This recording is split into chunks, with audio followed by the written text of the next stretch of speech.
Talk is called Being Alive. I'm just going to put us in the mood with a little bit of a song. This song is called I Will Dwell.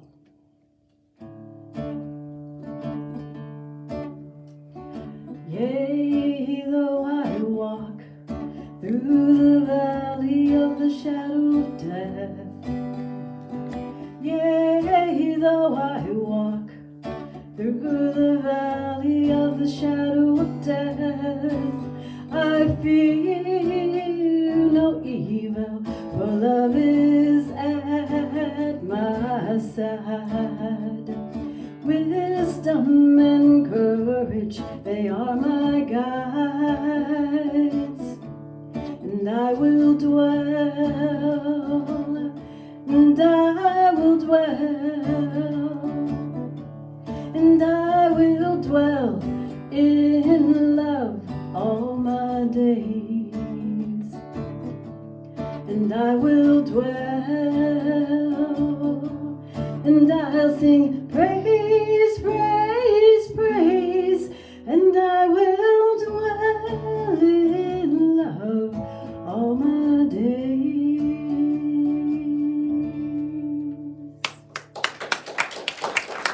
Thank you. Being alive. This is a quote by Rumi.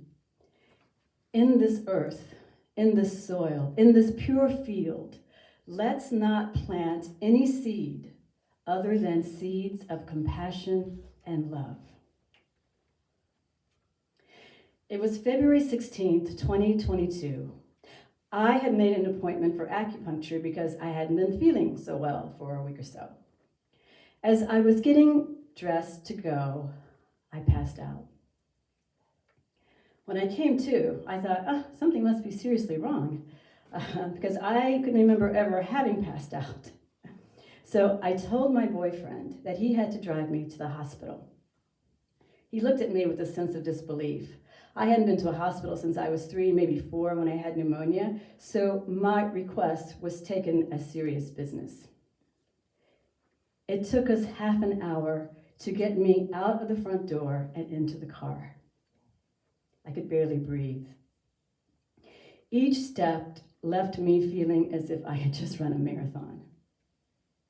Once in the car, Tom, my partner, sped down the highway, driving to Desert Regional Medical Center in record time. I was wheeled into the ER, and from there it all went blank. When I came to, which I did, I was lying in a hospital bed with an IV, a lot of machines making a lot of noise, and an amazing nurse. I only wondered where my partner was and if he was okay. I knew he would be worried, so I asked for my phone so I could call him. When I called, he said that he was at Albertsons. I said, "What are you doing at Albertsons?"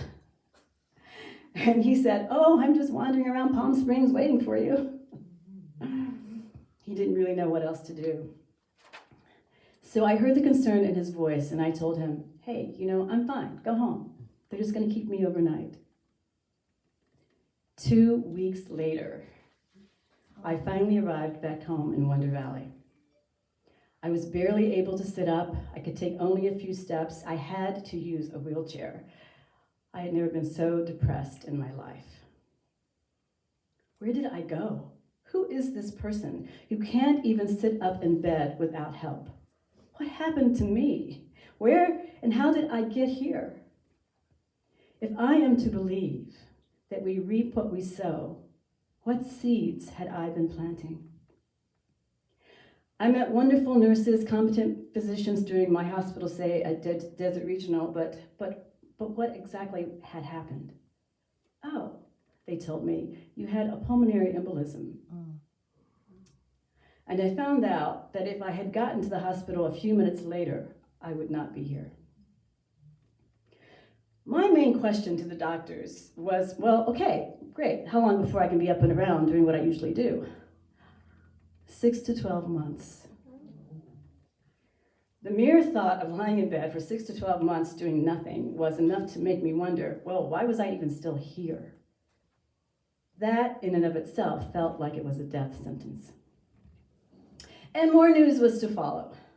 Oh, and by the way, Did you know you had cancer? So much for bedside manner. What? Again, what seeds did I plant? Am I my body?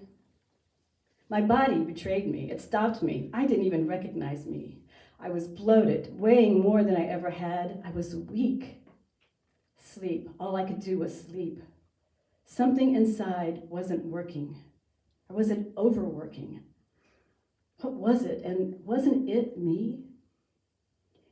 Am I my body? Who do I blame? My brain is in my body. Were body and brain not communicating? Does the body outrank the brain?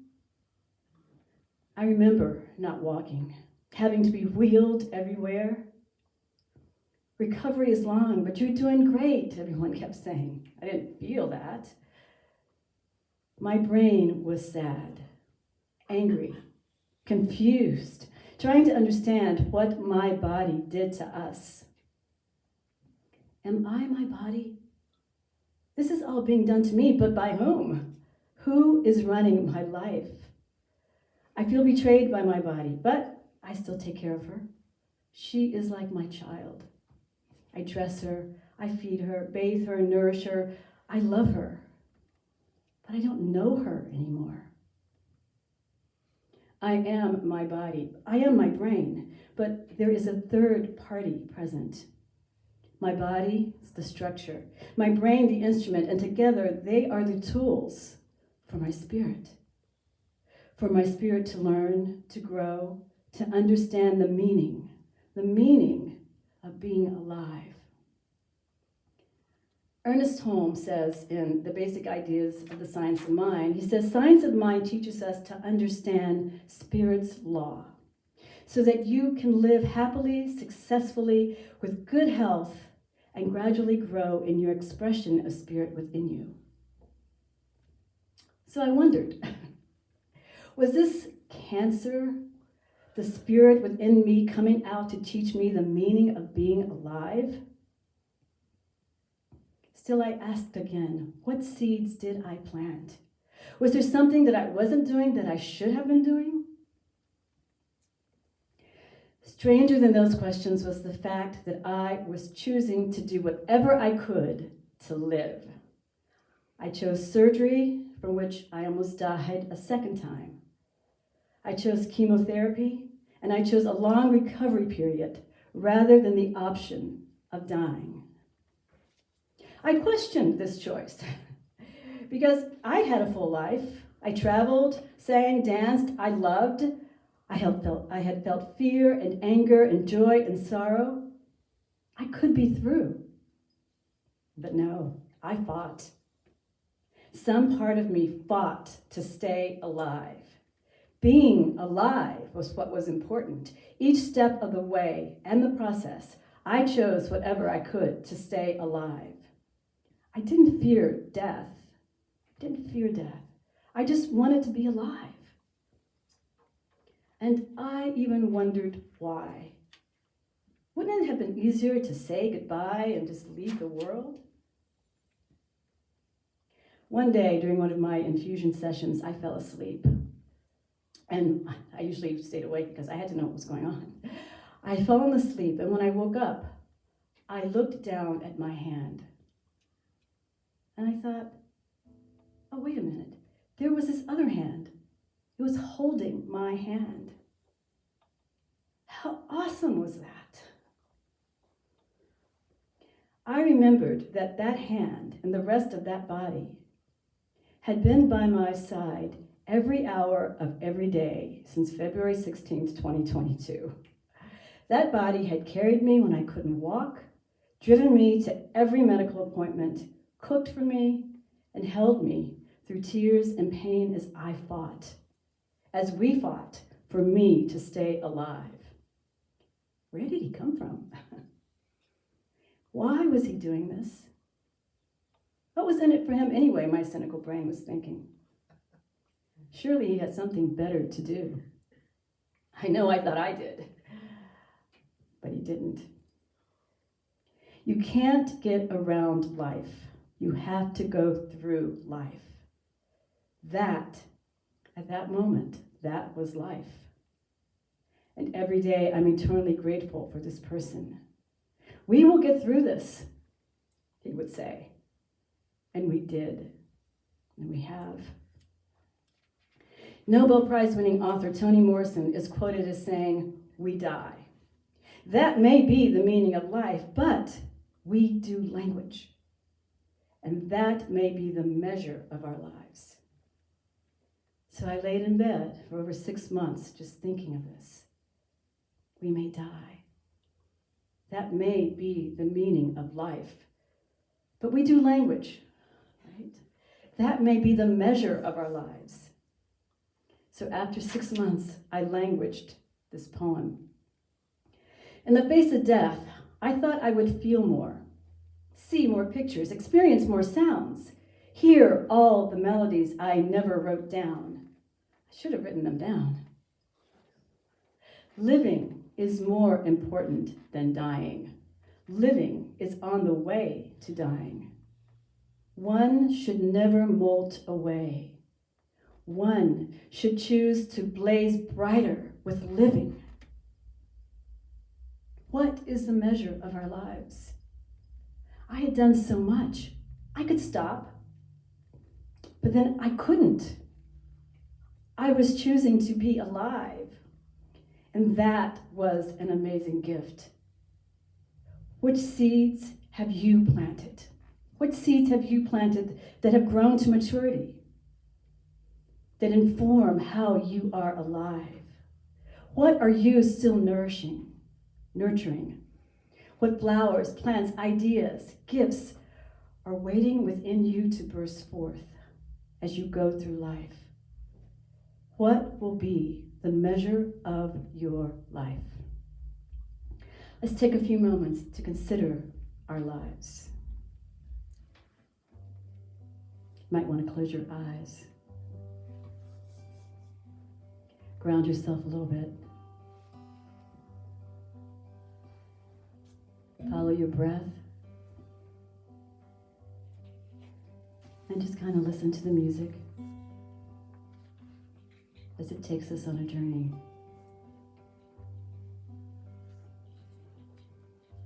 Will you find the measure of your life? Will you find unnurtured dreams, unfulfilled promises? Will you find gratitude for the ones who travel with you through this life? Or will you just listen and remember that your connection is to all and everything?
Somebody hold me too close. Somebody hurt me too deep. Somebody sit in my chair and ruin my sleep and make me aware of being alive. Being alive.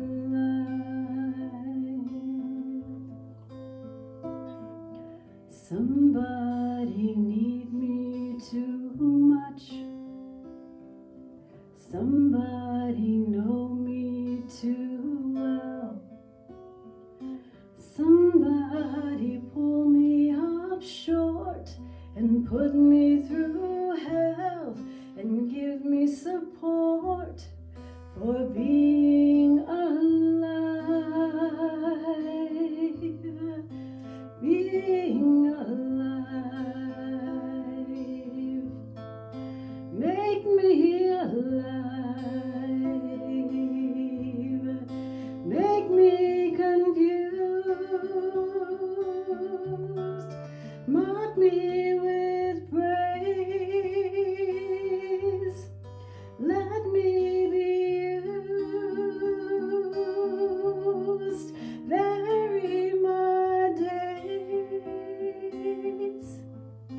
but alone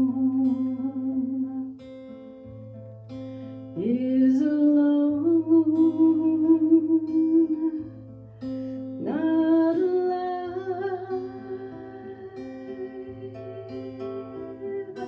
Somebody crowd me with love. Somebody force me to care. Somebody let me come through. I'll always be there, as frightened as you, to help us survive.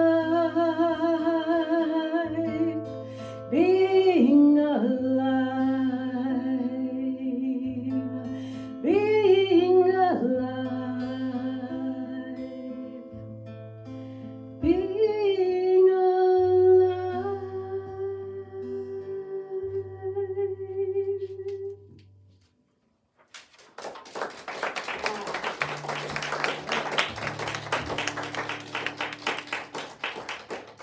Thank you. We cannot think of the Spirit as static, but as forever unfolding its divine nature. Ernest Holmes. One morning, I was having breakfast at my boyfriend's house, and he had already gone out, so I decided I was going to sit in his chair, just for a change. At one point, I looked up from my cereal bowl. I took in the morning light, the leather chairs, the curtains, the view of the desert from the window, and I realized that this moment was perfect. Everything was perfect. I was so full of wonder. I was awestruck. Full of wonder at that moment, so much that the tears just began to roll down my cheeks, and I realized this may have been the moment for which I had wanted to be alive. I had planted seeds, nurtured my garden, flowers of love were blooming, and just when I thought it was going so well, I felt that I had been struck down. But perhaps now, a little over a year later, I can see that Spirit was showing me that in those moments when we are down, depressed, angry, sick, the blossoms of love are desperately trying to break through. And if we can hang on, really experience being alive by going through life and not around life, we may come to realize that we are being alive to experience greater, more powerful love that will bring us closer to our divine Spirit.